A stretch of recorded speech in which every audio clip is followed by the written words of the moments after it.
talk about a novel by Kazuo Ishiguro called When We Were Orphans. And by the way, I hope I'm pronouncing his name roughly correct. I have the usual problem of a reader of not really hearing names, only reading them and taking a best stab at it. So if you ever hear me pronounce something horrible, have sympathy. This was Ishiguro's fifth novel. It came out in about 1999, I want to say. And it follows up on themes from his earlier work, uh, especially Remains of the Day, which I talked about earlier, and a previous novel, Artist of the Floating World. Um, the element that it shares most heavily with Remains of the Day is the idea of a person, our main character, who feels um, tormented by their past. Um, in Remains of the Day, the main character Stevens, the butler who is telling the tale of the book, is deeply haunted by the feeling that he has erred and made major mistakes in his unwillingness to speak up against against injustice that he was aware of. This book complicates matters a little bit. It's longer, for one thing. It's about 50% longer than Remains of the Day. And the main character is a detective uh, in, I believe it's sort of like 1950s, 1960s era Britain, post war Britain. And he grew up in China uh, as part of a British trade mission or the diplomatic service, and he is looking through his memories of his childhood to unravel what was going on with the adults in his life when he was a child. What was happening between his parents, between his uncle, between the other people in his world, trying to unpack the conversations that he happened to overhear and the dynamics of what was going on.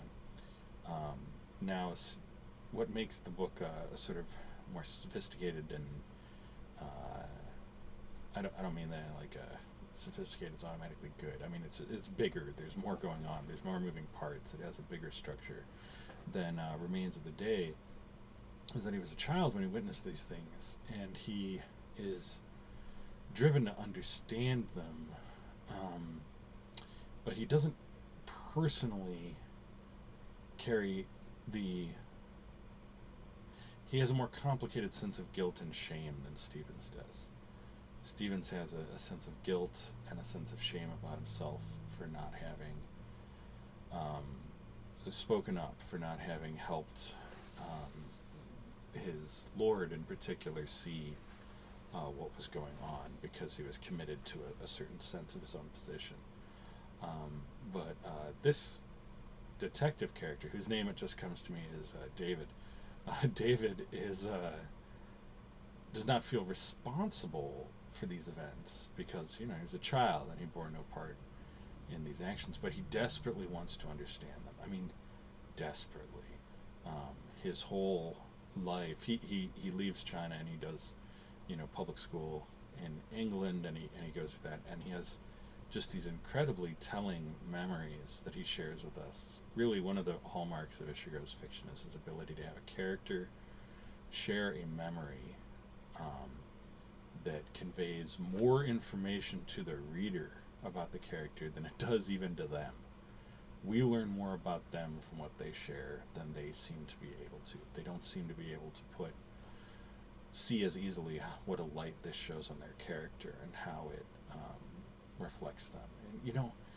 And just saying that, I'm wondering if one of the major themes of Ishiguro's fiction is that we are more visible as we are to other people than to ourselves, even other people who may not know us that well or have known us that long, is what if we're more of a mystery to ourselves than we are to others, and our constant struggle to manage how we appear to others is just sort of inherently doomed, just a failed project that can't possibly be achieved. I gotta hold on to that. There really might be something there. In any case, so when we're orphans, David is he's the narrator character. He's the one whom we experience the story. He's got mixed memories of his childhood in China before World War II and his youth in Britain, and he shares a little bit about his adulthood, and this all leads to him eventually going back to China. He has acquired the investigative and mature investigative skills of a detective, and he wants to find out what happened before the trail runs completely cold, as it were, before time just sort of scrubs away all traces of what occurred. And you feel his desperation here, that like the events of his childhood are what led to him becoming a detective. This overwhelming sense of curiosity and secrets and things that are not shared with children, and they're linked to his love for his parents and his only tiny fragments of his understanding of what they were fighting about, what conflict was sort of emerging in their marriage at this time.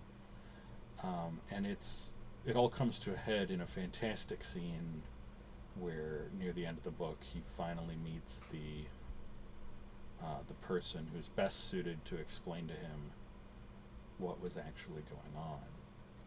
We have a very powerful denouement. The person, at least when I read through, was complete. I was surprised. I did not see it coming, and I won't get too deep in since revelation is such a part of Ishigero's fiction. But what is in Remains of the Day and in When We Were Orphans is each character's story parallels real shameful pieces of history. Stevens and his lord represent a little bit of the appeasement towards Nazism and the sympathy that many people in Britain had for Germany, which allowed the Nazis to sort of keep pushing their mission, keep pushing their horrible policies forward without like the kind of resolute opposition from Britain, which might have done a lot, in those early years. And with When We Were Orphans, what David winds up investigating is something of a parallel to sort of the whole history of colonialism. The discovery that your well-being and your livelihood was based on the poverty and the oppression and cruelty done to others that you didn't ask for. And that's partly what makes the book another like sort of step of complexity beyond Remains of the Day, is whereas you get the impression in Remains of the Day that Stevens could have chosen otherwise, even if all the bent of his personality and his sense of his role spoke against it, and he probably acted just as he would have, that he could have. But David was a child, and the decisions about his life were made by his parents, and their choices were not ones that he could reasonably gainsay. And it reminds us that we're often in this position. We didn't choose where to enter the world. We didn't choose who would take care of us and what decisions they would make. So much of who we are was chosen for us, And when David, as a young person, is recognized as sort of by his peers as wanting to be a detective. And there's a fabulous scene where some friends of his get him a magnifying glass as like a birthday present, and he opens it, and they mean it to be one of those kind of like in jokes that we look at it, and the person who gets the gift realizes that his friends are sort of joshing him a little bit for his ambition, and they laugh and we laugh and we all have a good time. But instead he gets just loves this gift and starts using it immediately, and his friends are a little embarrassed because they've discovered that this ambition, which seemed a little childish, is actually sort of like the deepest part of his soul, and that they've unwittingly made him reveal himself to them, which everyone's a little abashed by, and it's all very, very English. But David wants to uncover. He has that strong sense that something villainous, something secretive, something malicious lay behind the otherwise, reasonably secure, happy, middle-class childhood that he had. And when he finds out what he is, he's devastated, which is probably a fair description of how many people feel when they when they look into the history of their own society and see the dirt, when they see all the dirty work and the blood and the injustice and the inflexible pride, and you see that the people that you counted on, and that when your parents were children and their parents and so on, when you look and see all of the cruelty that's woven through every society, it can be shocking. It's like finding out that without ever meaning to, you were like kind of like part vampire, and that no one told you, but that you were sort of drinking a little bit of someone else's blood all these years.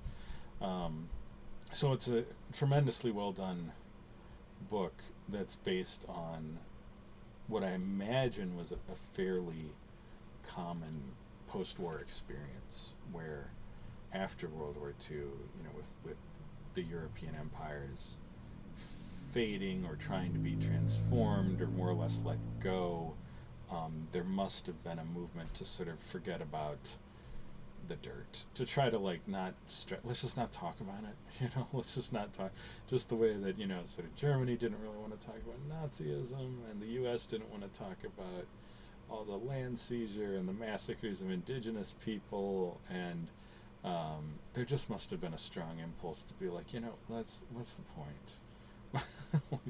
why do you want to know all of this?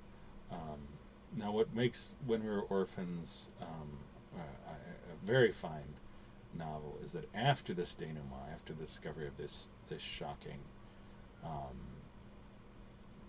underbelly of David's childhood, it doesn't end there. There's like one more level of the story to uncover, and I won't get into detail about it, but it